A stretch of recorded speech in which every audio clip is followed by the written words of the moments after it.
Eu quero convidar você a abrir sua Bíblia na carta de Paulo à igreja de Corinto, aos primeiros Coríntios, capítulo 10.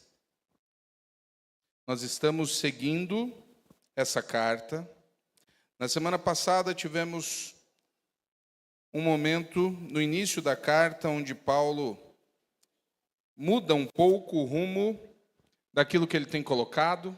Então, aos irmãos que perderam alguma parte ou que estão pela primeira vez aqui acompanhando, as mensagens estão todas registradas ali no canal da igreja, no IBM Timon. Você pode procurar pela série de 1 Coríntios. Mas nós estamos vendo que Paulo está ensinando aquela igreja. A igreja necessitava de informações, a igreja estava ali, era uma realidade. E como a gente comenta e brinca, onde tem gente, tem problema, Paulo está então doutrinando, Paulo está ensinando. Porque diferente do que algumas pessoas acreditam, e elas entendem que cristianismo é algo que você vai. Você acredita em Deus, você gosta de Deus, você diz que ama, então está tudo certo. Não está tudo certo. Cristianismo é algo que a gente vive. E algumas coisas são ensinadas, elas não são automáticas.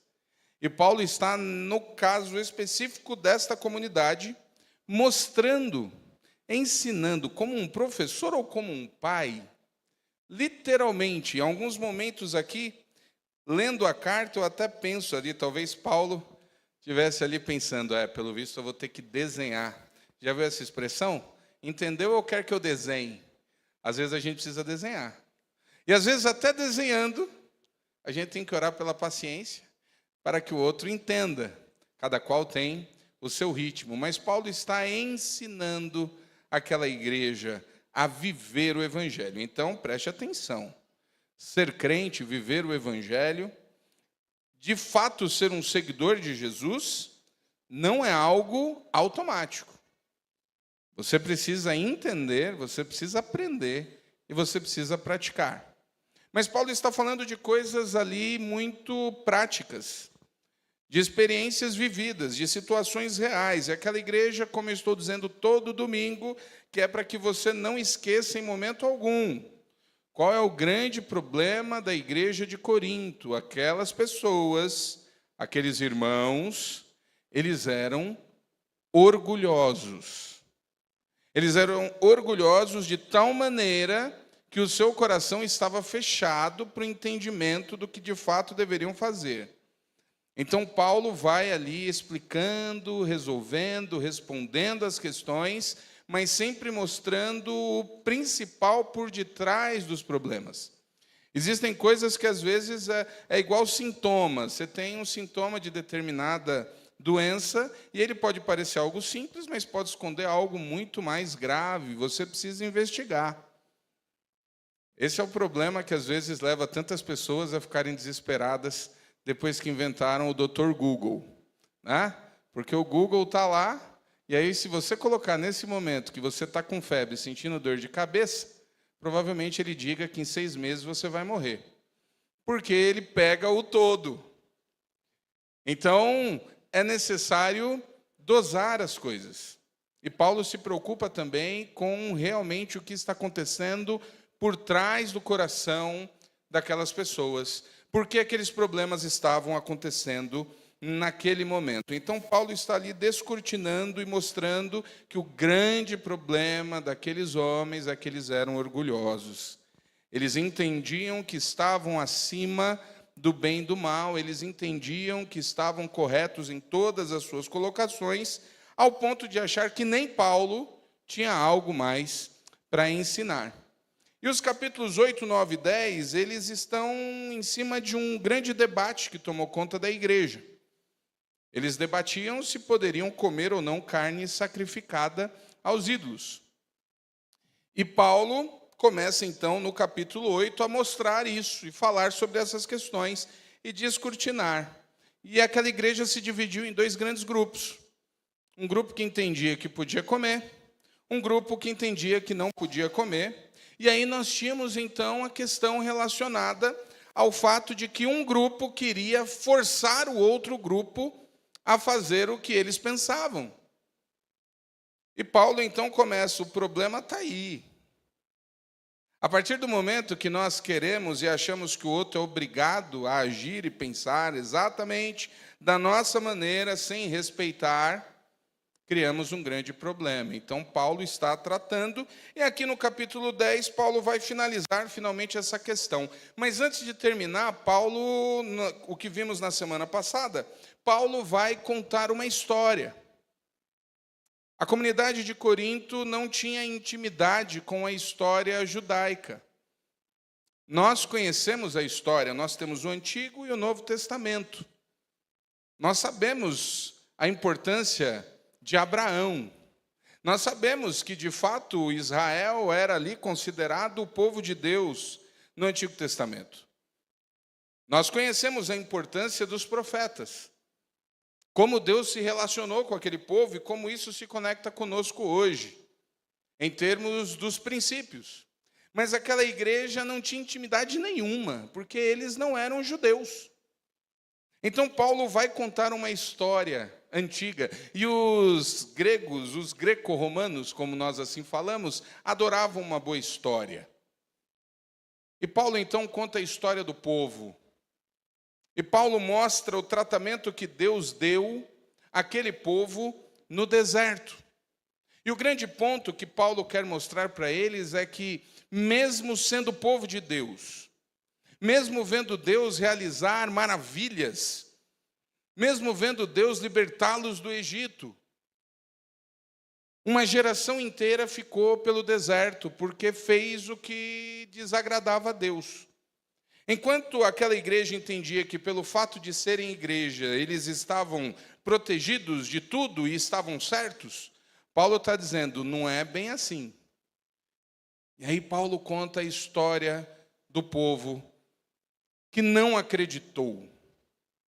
Então o ponto de Paulo era: mesmo participantes do povo, mesmo dentro do povo, mesmo sendo abençoados por Deus, é possível Deus não se agradar.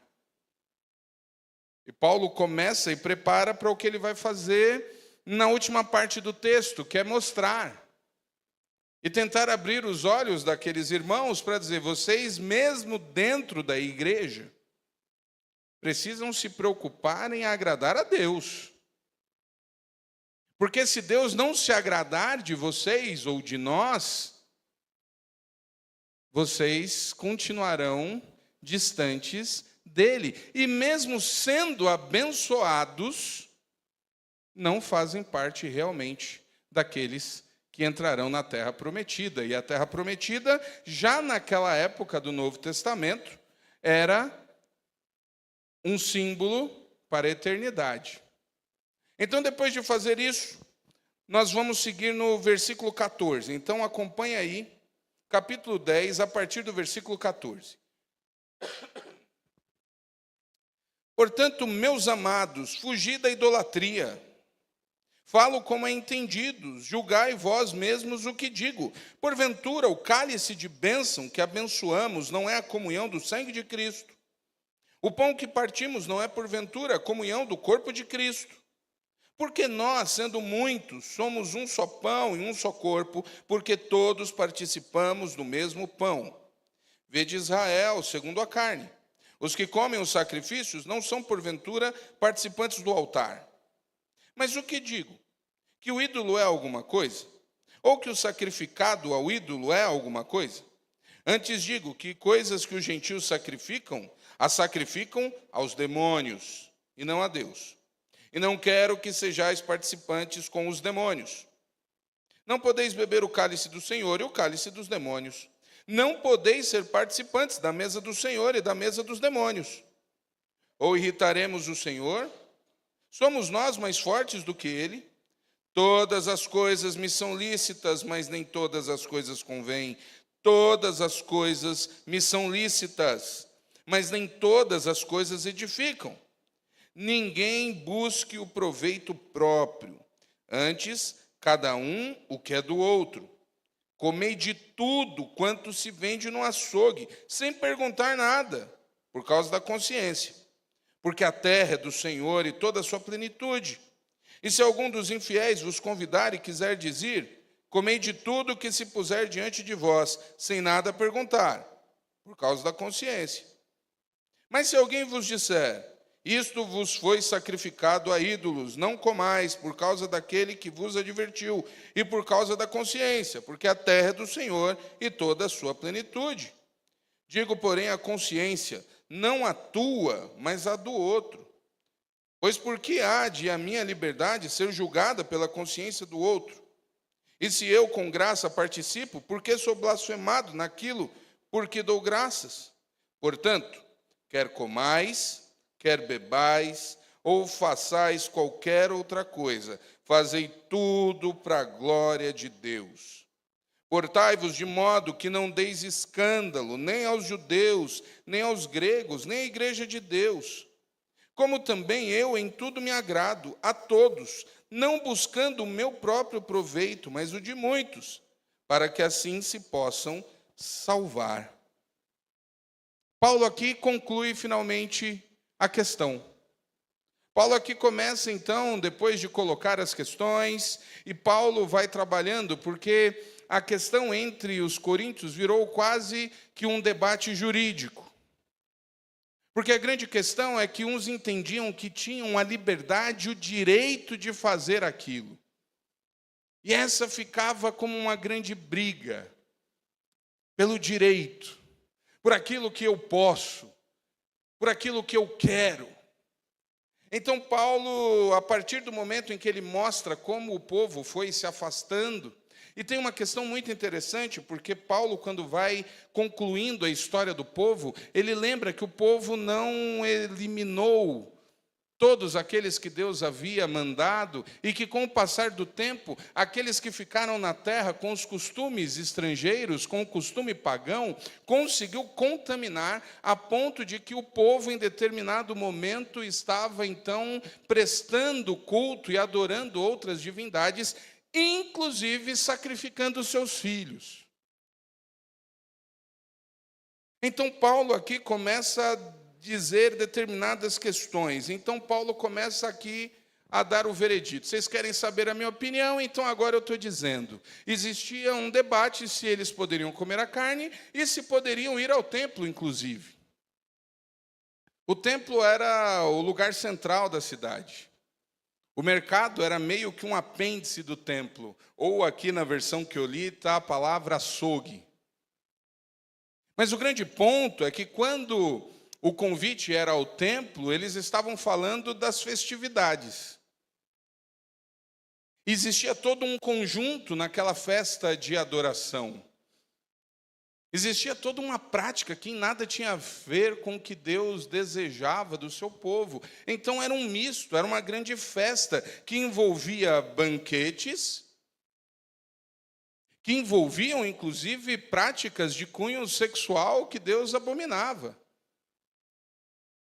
Então era um ambiente que, ao se formar em torno da comida, em torno da bebida, em torno das práticas pelas quais eles entendiam que as divindades dariam, então, favorecimento, nada daquilo tinha a ver com Deus. E aí a primeira coisa que Paulo faz, então, definindo a questão e encerrando, é dizendo, de maneira alguma, vocês como crentes devem ir ao templo. Isso não fazia mais questão da discussão que dizia, não existem deuses, então por que eu não posso comer a carne? Paulo amplia isso.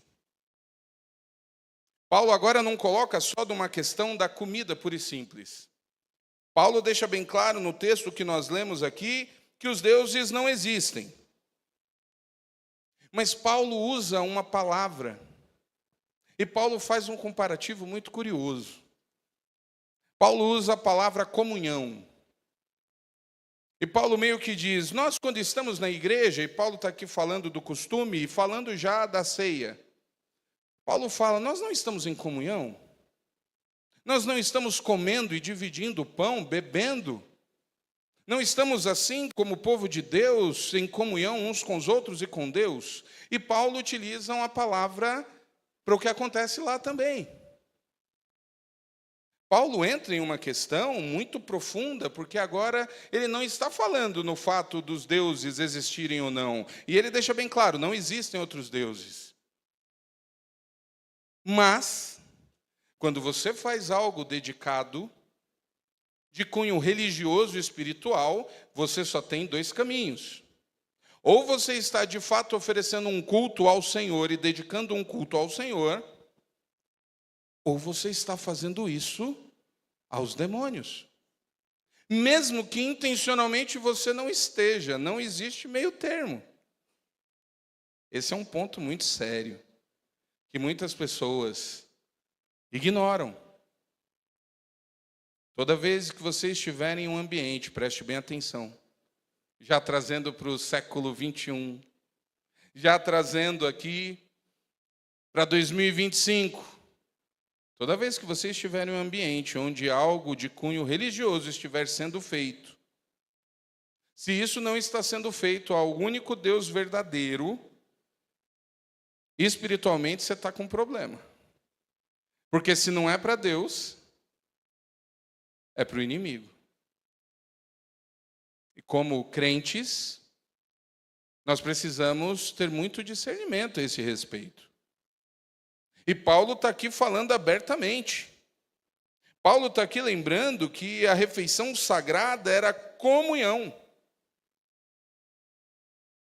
Ao ir a uma festividade religiosa, você passa a comungar com algo espiritual.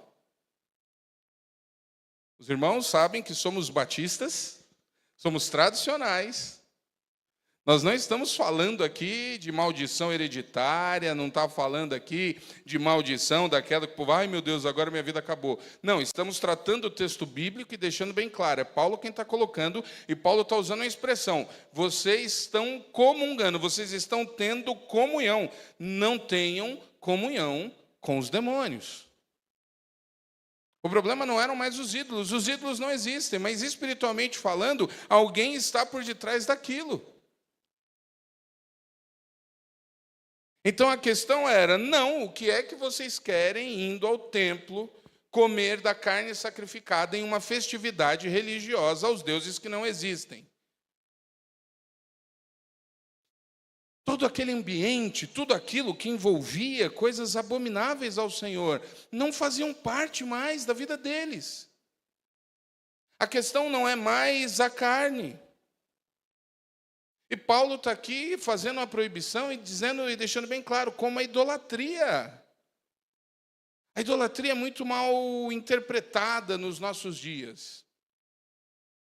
Porque nós temos o conceito clássico de idolatria como aquilo que envolve uma adoração a uma imagem, a uma divindade que não é Deus. Então a gente pensa logo, se eu não estou adorando nenhuma imagem, eu logo não tenho problema com isso. Mas o conceito de idolatria é mais profundo.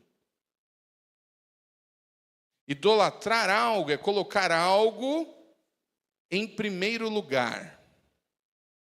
Idolatrar algo é colocar algo como o gerador de toda a sua devoção, como aquilo que você acompanha primeiro.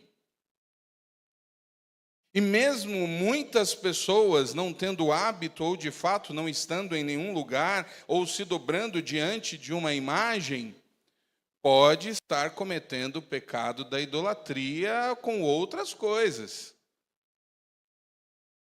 Eu gosto muito de uma perspectiva e de uma ideia a respeito dos deuses modernos.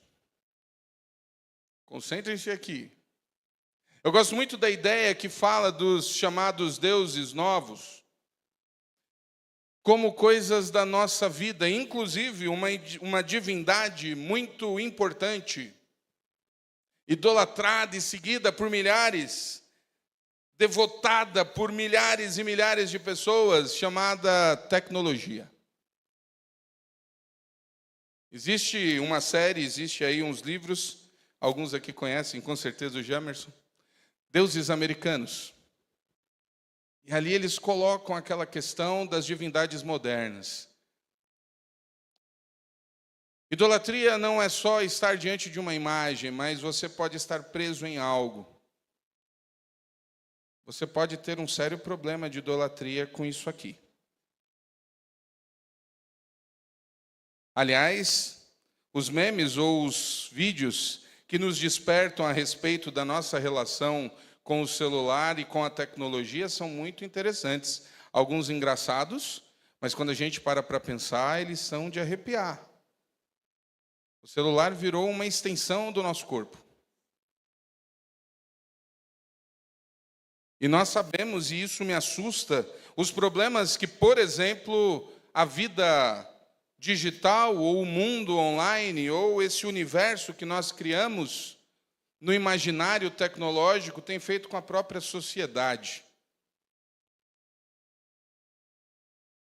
Cada vez mais cedo, crianças, adolescentes estão indo ao médico para fazerem cirurgias plásticas. O número de pessoas que chegam aos consultórios na área de estética querendo que o seu rosto fique igual ao do filtro de alguma rede social é assustador. Eu achei que era piada. Mas as pessoas hoje vão ao médico dizendo: eu quero que o meu rosto fique do jeito que esse filtro deixa. Isso é loucura. Existem pessoas que não conseguem conviver se não conseguirem fazer a maquiagem de determinado jeito, elas não saem de casa. Então, idolatria é algo muito mais sério do que estar diante de uma imagem. Preste atenção. Se algo está conduzindo a sua vida de maneira em que a simples ideia de perder isso faz com que você tenha problemas ou entre em depressão, você pode estar lidando com idolatria. E a idolatria, ela vai mudando a nossa vida. Então, Paulo deixa bem claro, não tem que ir para o templo. O que é que vocês querem lá?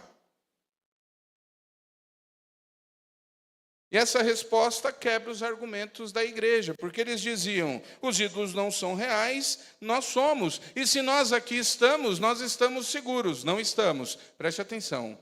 Estar na igreja, até fazer parte dela, não faz nada com você se a sua vida não estiver agradando a Deus. Se você usa a igreja como uma válvula de segurança ou como uma desculpa mística, não, eu vou no culto hoje porque se eu não for, algo de ruim vai acontecer. Esquece esse negócio. Esquece esse negócio. O que você precisa se preocupar de fato é com a sua relação real com Deus. Estar aqui, você pode vir a convite, seja muito bem-vindo, é muito bom ter você aqui. Você pode ser um visitante ou você pode ser alguém aqui que está há 30 anos. Se a sua vida não está, de fato, em conexão com Deus, quer dizer nada. Todos nós estamos sujeitos às coisas boas e ruins. É o que Paulo vai dizer. Todo aquele povo estava debaixo da nuvem da bênção e da glória de Deus. Mas aqueles que eram desobedientes, não entraram na terra prometida. Então Paulo começa a deixar claro e dizer: templo não. De fato, preste atenção, meu querido, nem todo lugar é lugar para você estar. Existem ambientes e ambientes. Você não tem que se preocupar se o pastor está proibindo você de ir a algum lugar. Eu estou falando isso desde o capítulo 8. A partir do momento que você orienta a sua vida para um pode e não pode, querendo saber se pode, se a igreja permite, ou se o pastor deixa, tem algo errado. Porque você precisa estar preocupado de fato é com o Senhor. Mas eu tenho que lhe dizer que mesmo você podendo ir a qualquer lugar, existem lugares que não convêm. Por razões e razões. E Paulo está deixando claro aqui, templo, o templo da cidade de Corinto, a cerimônia religiosa, o lugar que está acontecendo de tudo ali, que não agrada a Deus, não é lugar para você estar. As pessoas, muitas vezes, elas misturam as coisas e não têm o determinado discernimento. Você precisa entender os conceitos. Não se trata do lugar que crente vai ou não vai. Se trata de ambiente. Porque é isso que Paulo está tratando. Porque a igreja de Corinto tinha um debate ou uma visão muito clara acima do seu direito, do que eles poderiam ou não fazer. E Paulo começa a tratar, a partir do versículo 23, exatamente isso. Paulo vai usar a questão da liberdade, mas mostrar para eles que a liberdade do cristão, ela funciona diferente do que os outros possam entender como liberdade. Então, o versículo 23, Paulo repete algo que ele já falou antes. Mas é importante para a gente não esquecer nunca, porque ele usa essa frase clássica: todas as coisas me são lícitas, mas nem todas as coisas convêm. Todas as coisas me são lícitas, mas nem todas as coisas edificam. Consegue entender a profundidade disso? Paulo não está debatendo se você pode ou não pode. Você pode fazer o que você quiser. Simples assim. Eu sempre fiquei muito irritado quando as pessoas tratavam. Hoje está diminuindo, mas isso já foi muito pior. A questão do crente ser aquele que não pode fazer nada. Crente não pode nada. Nossa, como eu via isso. A questão não, o crente pode fazer o que ele quiser. A questão é se convém, isso é diferente. Convém. Paulo utiliza uma outra palavra aqui, ele fala: nem tudo edifica. A gente precisa aprender a ter discernimento e fazer conta. Vale a pena isso aqui? O desgaste depois, vale a pena? Mas não é uma questão só. Não é só por mim. E aí Paulo introduz outro elemento. Paulo fala sobre isso e na continuação ele diz: ninguém busque o proveito próprio, antes cada um o que é do outro. Aí Paulo proibiu o templo e Paulo abre um outro lugar. E aí Paulo diz: comei tudo quanto se vende no açougue, sem perguntar nada, por causa da consciência. A probabilidade de você encontrar carne na cidade de Corinto que não tivesse sido dedicada aos ídolos era mínima. Antigamente, principalmente no interior, no Nordeste, tudo girava em torno da Igreja Católica. O próprio cartório, os casamentos. Estou falando de muito tempo atrás. O pessoal sabe, algumas cidades. Eu pastoreei em Curimatá. Curimatá nasceu em torno da igreja. A igreja era responsável pela parte civil. Teve gente que nasceu, viveu e morreu com décadas de casamento, e o único casamento era o casamento do padre. Era o que valia. Depois as coisas foram mudando. Os cartórios foram alcançando uma independência. A lei foi mudando, começou a surgir o casamento civil, único e exclusivo. Depois as coisas evoluíram ainda mais, o casamento civil com efeito, o casamento religioso com efeito civil. As coisas foram se desassociando. Então não era muito diferente aqui. A cidade vivia em torno do templo. E aí Paulo usa aquele princípio. Gente, ídolo não existe. Se a carne foi ou não sacrificada, não tem problema. Vá ao açougue, compre a carne, agradeça a Deus e coma. Mas ele faz uma observação curiosa, porque ele começa a introduzir aqui a questão da importância da relação com o outro. Ele mais ou menos está dizendo aqui: vai e come, mas não pergunta pergunta. Você não precisa ficar perguntando por tudo. Não precisa ficar sabendo da procedência de tudo também, né? Paulo está mais ou menos fazendo isso. De vez em quando você tem pessoas que têm um... Vamos mudar aqui a área. A área continua sendo comida, mas sabe aquela pessoa que chega num lugar e fica olhando tudo, começa a ver o nível de limpeza ou não, começa a olhar se a pessoa lavou as mãos ou não. Sabe, não estou dizendo que isso é errado não, gente. Eu só estou dizendo o seguinte, uma vez eu saí com a minha mãe, e minha mãe é assim. Minha mãe é complicada para comer fora. Meu pai era o contrário, meu pai comia na esquina sem o menor problema. Então eu cresci nesses dois mundos.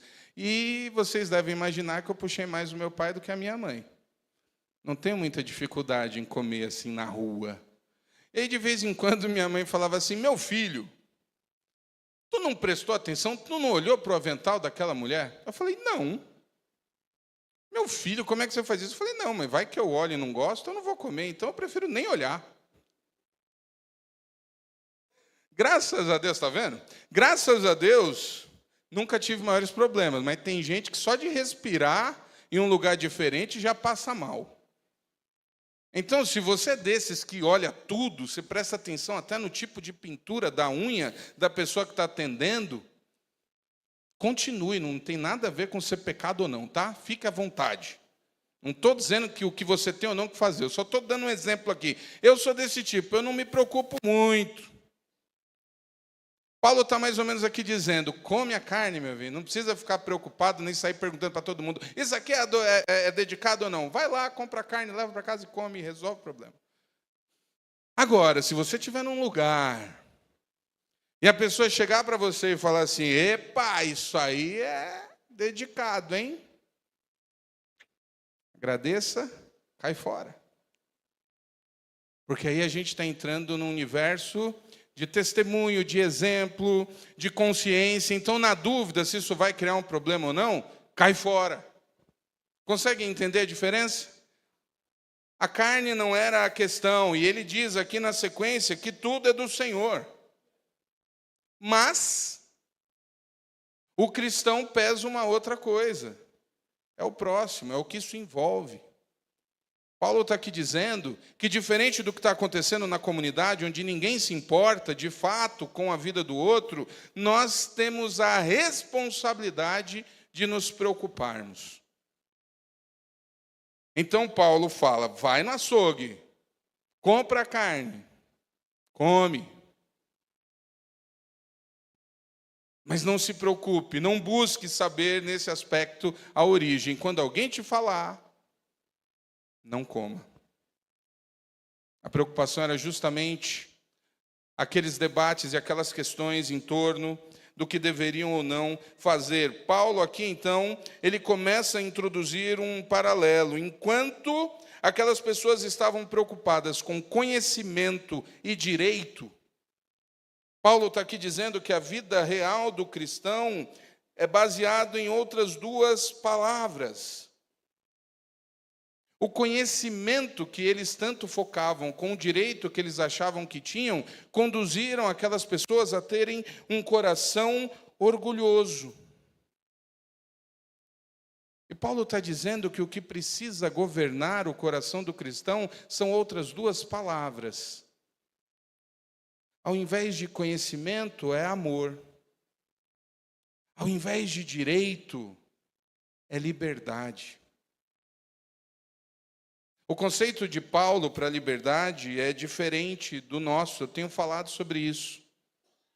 Enquanto as pessoas entendem que a liberdade é para fazer o que querem, Paulo deixa bem claro que a liberdade no cristianismo nos dá a condição de não fazermos as coisas. Tem uma grande diferença. Eu já disse aqui. Você quer saber se você tem algum vício? É só tentar deixar de fazer. Se você não conseguir deixar, você tem um vício. É simples. O que torna a pessoa viciada, e talvez você esteja aí pensando, eita, pastor, você já falou isso? Já falei. Vou continuar falando. E você não pode esquecer. Porque a maioria das pessoas entra no vício com a desculpa de dizendo que eu sou forte, eu paro quando eu quero.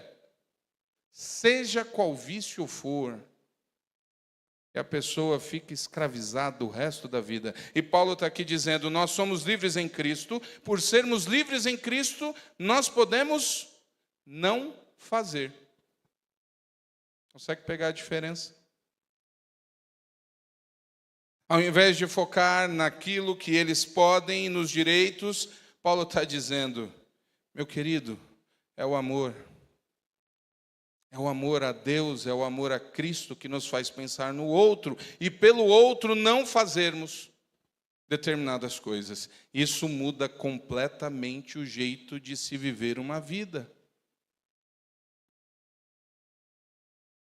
Nós vivemos uma geração, uma época, o tempo, o espírito do tempo, que é completamente contrário. As pessoas hoje são voltadas a si. Nós queremos coisas para a gente, nós lutamos pela gente, nós queremos aproveitar, é individual. A ideia geral é essa, os outros não importam, você precisa se preocupar com você mesmo. É o conceito social que a gente vive. A Bíblia está falando o contrário. Paulo está ensinando o contrário para essas pessoas. Paulo tem uma preocupação de mostrar que a gente tem que viver focado em outra coisa, não em nós mesmos. Paulo está falando isso no século I. Entre a década de 50 e 60, olha quanto tempo faz. E olha como essa mensagem continua sendo importante para nós hoje. A reflexão, ou uma das reflexões a serem feitas essa noite é o que é que está conduzindo a nossa vida, os nossos propósitos, os nossos projetos. Até que ponto eu de fato me preocupo com alguém ou não? Essa matemática ou essa receita que ele dá do orgulho que leva ao egoísmo, isso é muito palpável nas relações. Hoje é o Dia dos Pais e a gente se volta um pouco mais para a questão da família. Mas a família é o primeiro lugar em que essas percepções influenciam ou arrebentam. Às vezes a gente fala muito da ausência paterna, mas também existe a questão hoje em dia de um fenômeno que é o contrário. Os ausentes não são mais os pais, são os filhos, mesmo dentro de casa. Estamos ficando alheios um ao outro, estamos resumindo nossas relações aqui. Quantas famílias não estão com problema em casa? Porque ninguém se fala mais quando é para tomar uma decisão, é no grupo da família do WhatsApp, dentro de casa. Se tem alguém aqui que a família não tem grupo, me procure que eu quero olhar para você e dizer, não acredito. Não tem grupo familiar? Vou tirar uma foto com vocês depois, para postar na rede social. Está vendo o vício? É impressionante, existem grupos, subgrupos, subgrupos e subgrupos. É assustador, tem gente fazendo grupo com ele mesmo. Vocês duvidam? Agora que a inteligência artificial está liberada, o que tem de gente que só conversa com inteligência artificial é assustador. Bom dia, chat GPT, você pode dizer que eu estou bonito, por favor? Olá, bom dia, você escolheu uma ótima roupa para sair. Vocês duvidam? Não duvida, não. A sociedade, apesar de tantos anos, séculos, ela permanece a mesma no que diz respeito ao que a movimenta. E para encerrar essas discussões, Paulo coloca um último argumento, que é a partir do versículo 31, que é o seguinte: portanto, quer comais, quer bebais, ou façais qualquer outra coisa, fazei tudo para a glória de Deus. Portai-vos de modo que não deis escândalo nem aos judeus, nem aos gregos, nem à igreja de Deus. Paulo coloca a regra áurea na história. Paulo vem explicando e dizendo: vocês não têm que se preocupar com o que pode ou não pode. Não se tratam de proibições.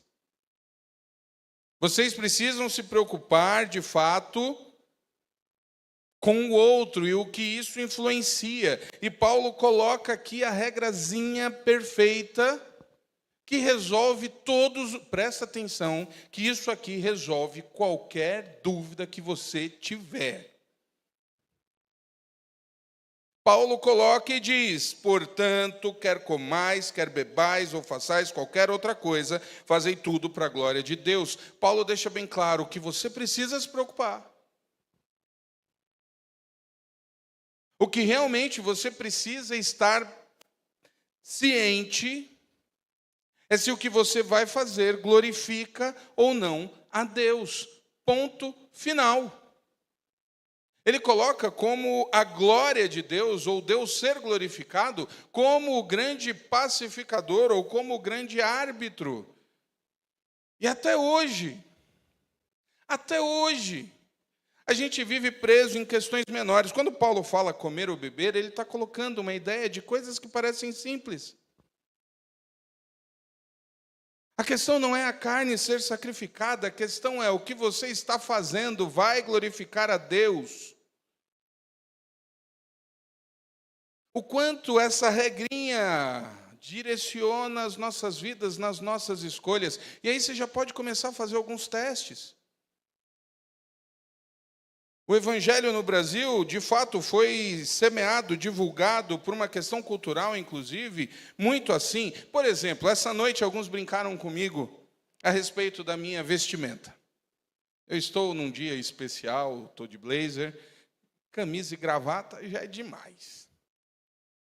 Mas eu uso, né? Uso ali, uma vez na vida, e espero que não na morte, porque não quero ir para velório de gravata.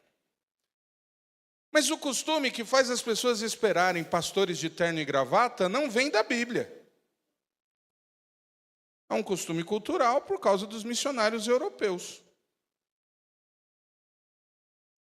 E com isso, gerações e gerações e gerações entenderam que estar de terno e gravata reflete uma santidade diferenciada. Pode refletir elegância, tudo bem.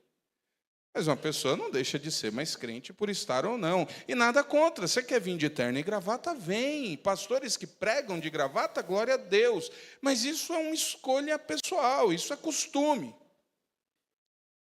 E aí nós fomos fazendo e norteando algumas coisas baseadas assim. O problema de Corinto é usos e costumes. E Paulo está dizendo aqui: meu querido, a questão não é o costume pela cultura, é se glorifica ou não a Deus. E aí as pessoas sabem que eu gosto muito de música e ficam querendo criar ciladas. E aí é óbvio que eu já perdi as contas de quantas vezes eu ouvi: pode ouvir música do mundo. Meu querido, todas as músicas são do mundo, porque nós ainda não temos música de tecnologia alienígena.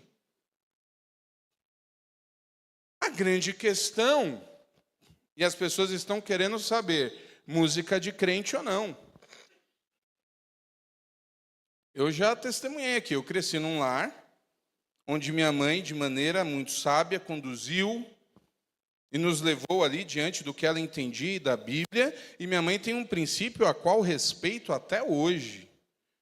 A minha mãe, lá em casa, deixou bem claro: música do mundo, não. Aqui não. Ok. Amém. A grande questão não é a música, porque tem muita música crente ou gospel hoje em dia, infelizmente, fazendo desserviço e ensinando coisas que a Bíblia não ensina. O nosso filtro não deve ser música do mundo ou música de Deus, é se glorifica ou não a Deus. A gente tem um fenômeno moderno que são as playlists pessoais. Antigamente, você tinha que ir numa loja, comprar um disco, para os que lembram. Você lembra como era fácil esconder um disco? Disco era enorme, você não escondia disco. CD já era mais fácil. Mas tinha toda uma questão. Então, para um crente entrar numa loja e comprar um disco secular, para quem cresceu na igreja, tinha todo um trauma para fazer isso. Hoje, meu amigo, a estatística, a tecnologia, os dados mostram um fenômeno. A música dita gospel sempre foi a número 2 do mercado. Podia alterar a primeira e a terceira, o gospel estava ali, era o segundo. O gospel caiu lá para 12º. Ah, pastor, mas tem lá o Fernandinho, tem um ou outro lá, mas como estilo caiu. E as pessoas hoje se perguntam o que é que aconteceu. O que aconteceu é que tem muito crente que antigamente só ouvia música gospel por causa que tinha que comprar, não tinha coragem de comprar secular, nas playlists bota música secular. Os crentes estão ouvindo menos música evangélica hoje. Esse é o segredo. Essa é a questão. Eu nunca vou saber o que é que você ouve na tua playlist. E eu acho que isso me traz um certo alívio. Mas isso deve acender uma certa preocupação, porque agora eu vou fazer a pergunta. Seja sincero com você. A playlist que você ouve, você pode chegar e dizer que é para a glória de Deus? Os conceitos, as letras e o que ela gera em você é para a glória de Deus? Você consegue entender a aplicação do que Paulo está falando? O problema não é se você pode ou não pode, é se glorifica ou não a Deus. A questão é essa. Hoje de tarde, essa questão dos dias dos pais, é um dia que, como eu falo assim, ele mexe com as emoções. E mexe muito com a minha. Então eu não tenho nenhum problema com isso. Então hoje a Suelen me fez uma bonita homenagem, né? A Suelen ligou o som bem alto e colocou aquela música da Dolly, Guaraná Dolly, para o Dia dos Pais. Eu achei a coisa mais linda, né? Obrigado, Suelen. Foi assim, um ato, né? De carinho, de amor, né? Papai, você, a música do Guaraná Dolly. Olhei para ela, ela fez de propósito, porque ela sabe como eu gosto de música, ela tirou um sarro. Mas hoje eu expliquei, comentei com eles na mesa, uma música que eu escuto e choro porque eu vejo meu pai ali. Ela não é uma música cristã, é aquela música antiga, naquela mesa. E eu falei para eles, eu só vim entender essa música depois que o pai morreu. Naquela mesa está faltando ele.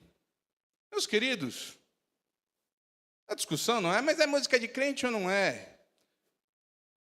Eu orei essa tarde agradecendo a Deus depois de ouvir aquela música e chorar. A questão é, glorifica ou não? E eu posso te dizer aqui que você já sabe se a música que você está gostando de ouvir glorifica ou não. Se ela não glorifica, não é porque ela é de crente ou porque ela é mundana. Se ela não glorifica, para. O que é que a tua playlist faz com o teu coração? Músicas que vão tratar abertamente, incentivar o adultério, incentivar a sexualização, vulgarizar a parte, os homens ou as mulheres, essas músicas são para a glória de Deus. Músicas que te fazem literalmente querer fazer coisas que você sabe que é pecado, é para a glória de Deus. O mesmo se dá com o que você lê, com o que você assiste. É para a glória de Deus. Paulo está dizendo isso. Qualquer outra coisa que você faça, tudo seja para a glória de Deus. Tem uma música antiga do Milad que é sobre esse versículo.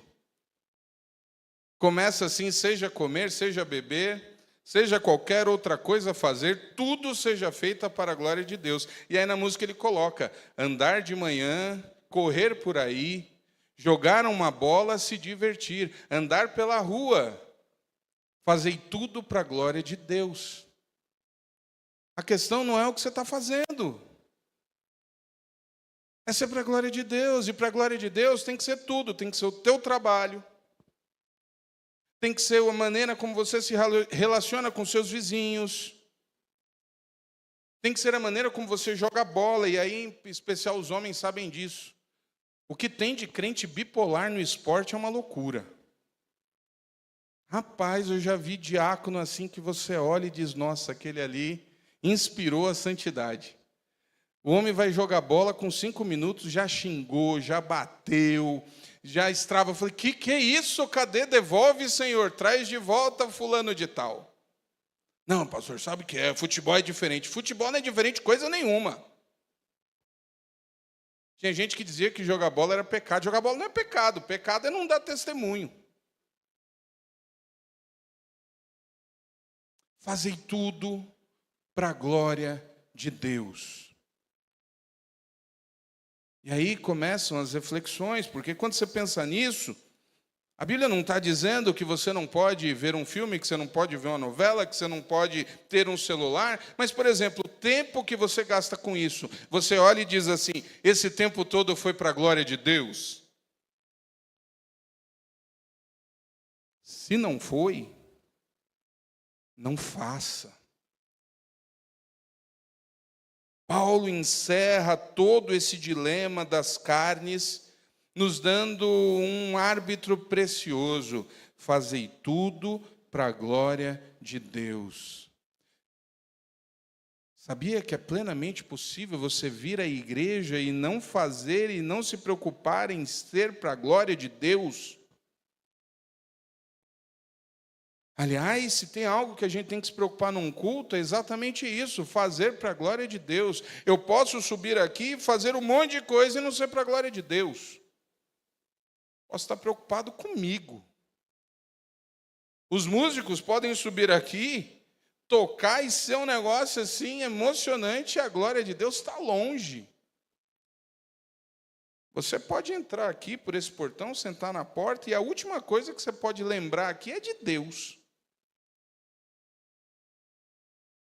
Portanto, quer comais, quer bebais, ou façais qualquer outra coisa, fazei tudo para a glória de Deus. Queridos, precisamos nos preocupar com isso. Se o seu objetivo número 1 não é trazer ou fazer para a glória de Deus, seja qual for o seu trabalho, seja qual for o seu estudo, o seu curso ou o seu dom, se não for para a glória de Deus, para, reflete, se arrepende e comece a fazer para a glória de Deus. Quando Jesus nos deu uma missão, Ele nos deu uma missão em que nós podemos fazer essa missão vivendo uma vida dita normal. Eu já disse isso aqui.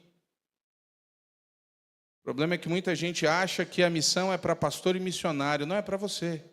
Se você viver a sua vida para a glória de Deus, se o seu trabalho for para a glória de Deus, se o seu estudo for para a glória de Deus, você reflete o amor de Deus, você fala de Deus para outra pessoa pelo testemunho. Se o seu namoro, se o seu casamento é para a glória de Deus, você testemunha isso aos outros. Mas se a gente faz as coisas só por nossos desejos, vontades e objetivos, a igreja de Corinto se repete. Queridos, eu gostaria de chamar o Ministério de Louvor. O Senhor permitiu que você chegasse aqui essa noite, que você acompanhasse essa transmissão, para que você reflita, e eu quero dar essa dica aqui para você, toda vez que você estiver em dúvida. Gente, é para as coisas mais simples, mais simples isso aqui serve.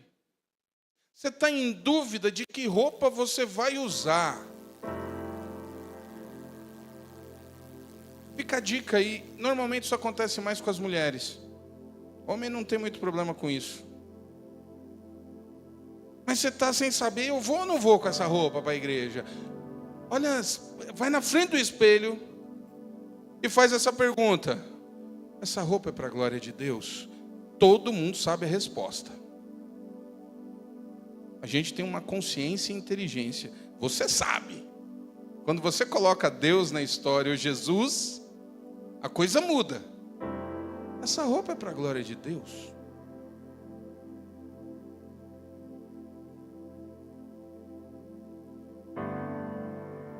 Você está querendo saber se você muda ou não muda de emprego, de curso? Pergunta. Essa mudança é para a glória de Deus. Eu vou me aproximar mais de Deus fazendo isso? Tenha coragem de perguntar isso na tua vida. Relacionamentos, esse namoro é para a glória de Deus? Tenha coragem de perguntar. Isso aqui é para a glória de Deus ou eu estou aqui, não abro mão do meu desejo, da minha vontade? A pessoa que está do teu lado glorifica a Deus, é para a glória de Deus? Tenha coragem de perguntar. Está na dúvida para começar? Pergunte antes de começar. Quero namorar fulano de tal, é para a glória de Deus? Das coisas mais simples, as mais complexas, essa pergunta resolve. Desde que você tenha coragem de ser sincero. É para a glória de Deus? Feche seus olhos.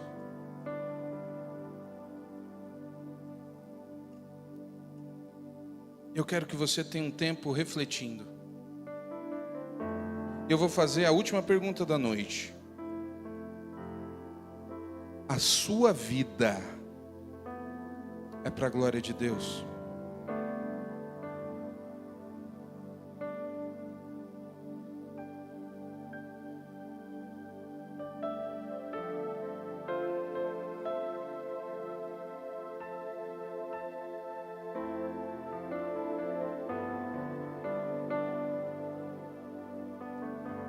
Pai, a tua igreja está em oração. Pai, eu te agradeço pela tua palavra. Que se preocupa com as coisas mais simples e pequenas, mostrando que sim, o Senhor se interessa pela nossa vida inteira.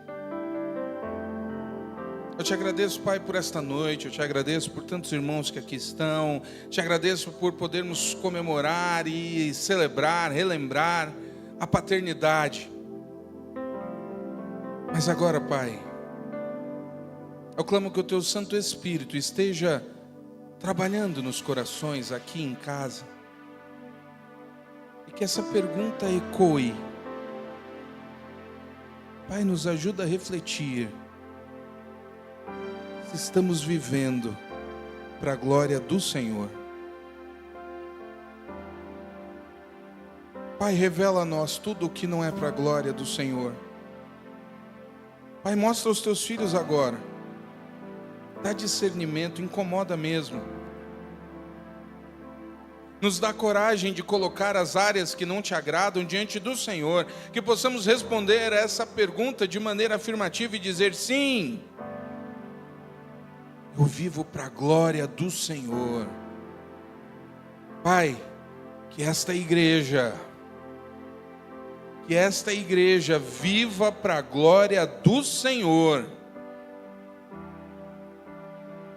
Pai, que cada um que subir neste altar, suba para a glória do Senhor.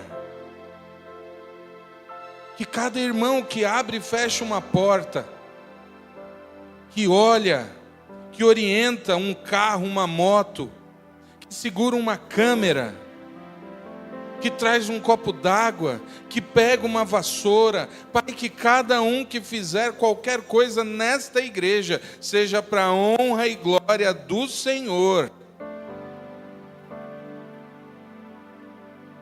que as nossas crianças cresçam para a glória do Senhor. Que o Teu Santo Espírito continue a tocar os nossos corações. Assim seja.